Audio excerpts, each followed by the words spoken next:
Science अनन्तरं विज्ञानं यदस्ति द्वयोः मध्ये कः सम्बन्धः इत्युक्ते science does not equal to विज्ञानं, सैन्स् लेस् देन् विज्ञानम् इति अस्माभिः चिन्तनीयं।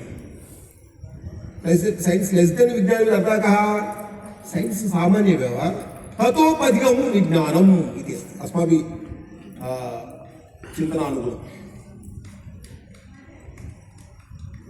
कथं तर्हि विज्ञानं नाम किं, ज्ञानं नाम किं, प्रज्ञानं नाम किं, प्रज्ञानं नाम किं?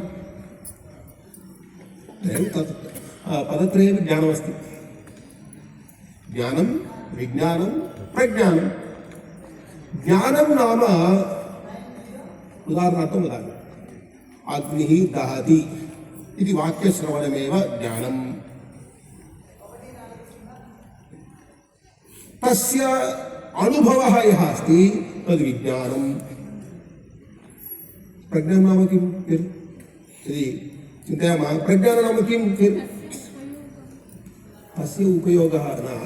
इहलोके यद् ज्ञानमस्ति तद् ज्ञानं विज्ञानं, परलोके यद् ज्ञानमस्ति तद् प्रज्ञानं।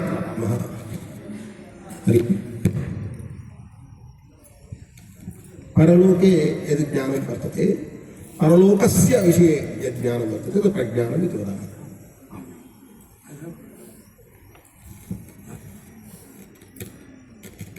तर्हि अस्ति कः अर्थः तर्हि इत्युक्ते आत्मज्ञानम्, आत्मसाक्षात्कारज्ञानं यद् वर्तते तद् प्रज्ञानम् इत्युच्यते। तर्हि संस्कृते किं वर्तते? ज्ञानं वर्तते, विज्ञानं वर्तते, प्रज्ञानं चापि वर्तते इति अस्माकम् अवगन्तव्यं। यद् आधुनिकैः पाश्चात्यैः सैन्स् इति कथ्यते तदपि संस्कृते वर्तते एव। तर्हि कतिविधशास्त्राणि वर्तन्ते संस्कृते इत्युक्ते अनेकानि शास्त्राणि सन्ति। अहम् इतोपि एकं विषयं वक्तुम् इच्छामि। अत्र पश्यतु, ज्ञानं विज्ञानसहितम् इति भगवद्गीतायाः उक्तिः। भगवद्गीतां पठामः चेत् तत्र किमस्ति? अनुभवसहितं वयं ज्ञानं प्राप्तुं शक्नुमः इत्यर्थः। ज्ञानं विज्ञानसहितं। तदेव प्रज्ञानं ब्रह्म इत्यपि कथनमस्ति। केन उक्तम् एतत्?